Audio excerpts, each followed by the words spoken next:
Hi ma'am, ngasidi chili chicken tause restaurant style da adusu artificial color MSG haidi ajinomoto gumba karimata haptabida.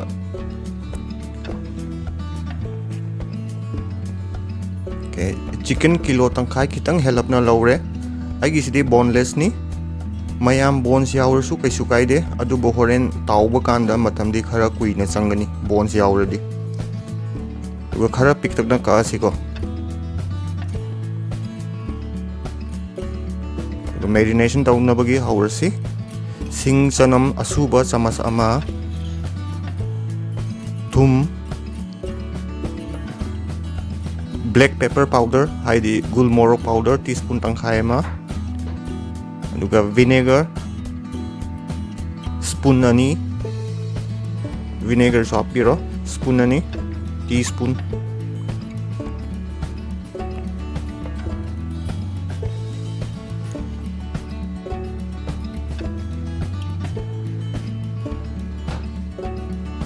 Aduga maida spoon ahum.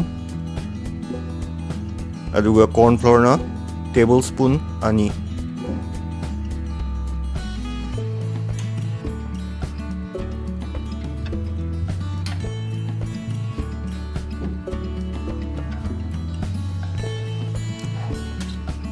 Yerum mama so hapsan biro.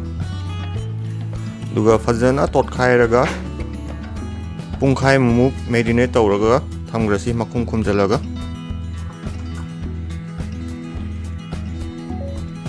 Yaradi 45 minutes kumba thamasi ai.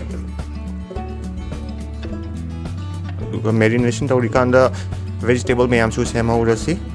Edi vegetables ta leire capsicum ama, tomato ama, onions, tilhau ama, morok atekpa, sing sanam khara. Aduga sing sanam gadi khara kuptak na chop tause ko. Sumaina khara kupna. Sanam su kupna sumaina soibiro, chop tobiro.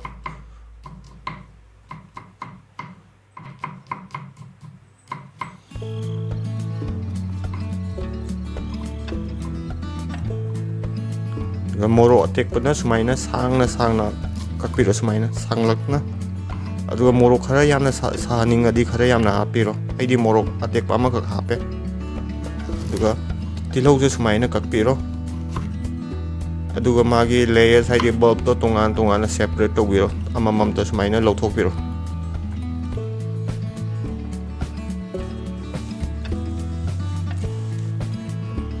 Capsicum se sumaina kasi. Capsicum kakpakanda manungdagi kakpiro. Aduga triangle shape da sumaina kakpiro.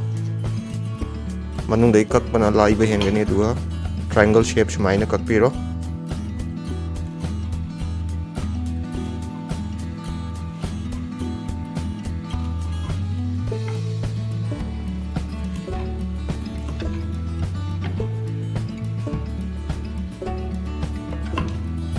Kamen sinsu sumaina capsicum gi type da triangle shape da sumaina kakpiro.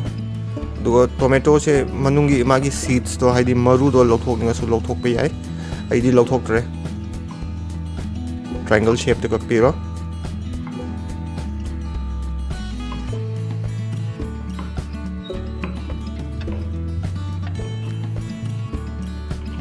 Aduga green onion su chop tore sumaina pikna. Magi angauba part haidi white part na tongana. Sisina horen ngaubuda haptoini. Aduga green part na tongana sisina horen garnish tawbuda haptoini.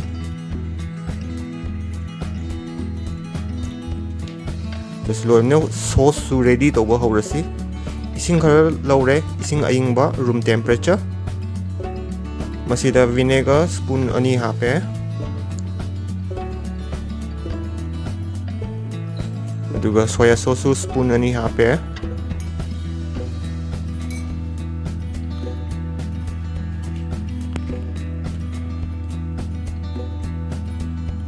Chili sauce spoon ani hape. Moro khara yamna saning adi khara yamna hapiro. Aidi ani khak hape.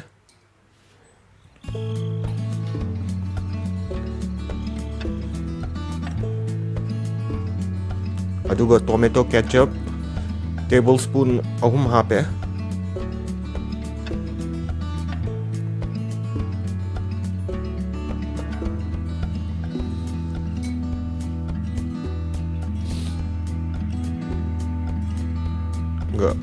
corn flour se tablespoon ama hape aduga fajana mix tawbiro aduga matai da thamgrasi aduga ngasai marination ju pungkhai me hele aduga chicken che tawba horasi aduga chicken se hek thada baga otpi ganu go natradi ngasagi coating me amda loina kaira ga thorkani mu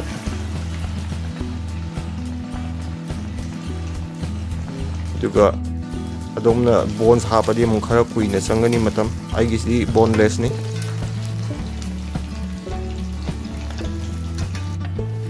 golden brown oira kanda lawthoasi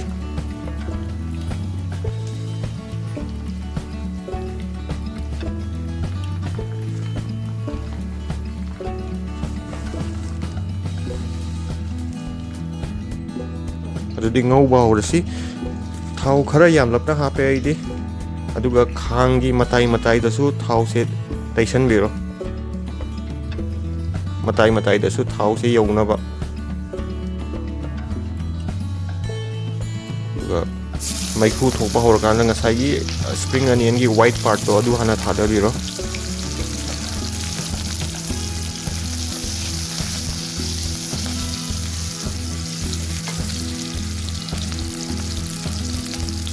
sing chanam chop tawra thamgi bda du option biro tu nga ngau si sing chanam gi manam do chat tri baw ba nga ngau gi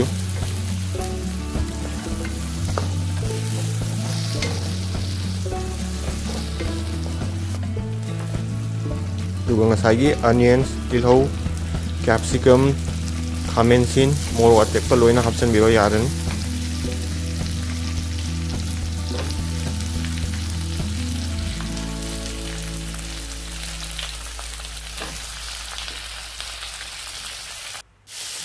masidi yam kuina ngauga do nate minute ani muk tai hen ngaubi ganu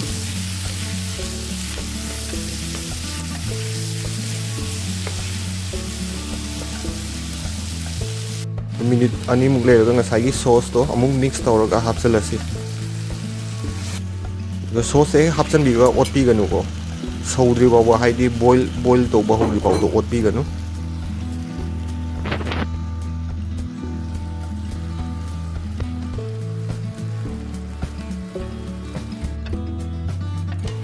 saurakan da fajana okhai biro fajana mix taw biro aduga ngasai gi yen ataw budo option be yarani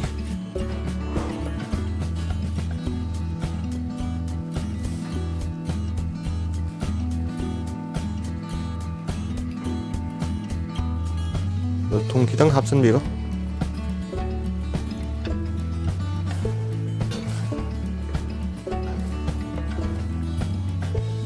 fajana okhai ga ngasai gi chicken ataw budo hapsalasi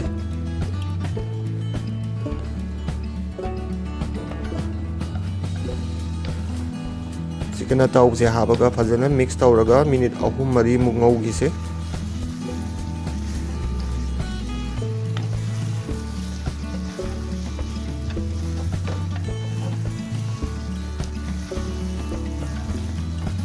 mai flame yam kanna dum lai khatpiu ko mai apik pada high flame da ngau do ni loina ma hau badai na loi ba hau duga spring onions to ngasai gi chaisal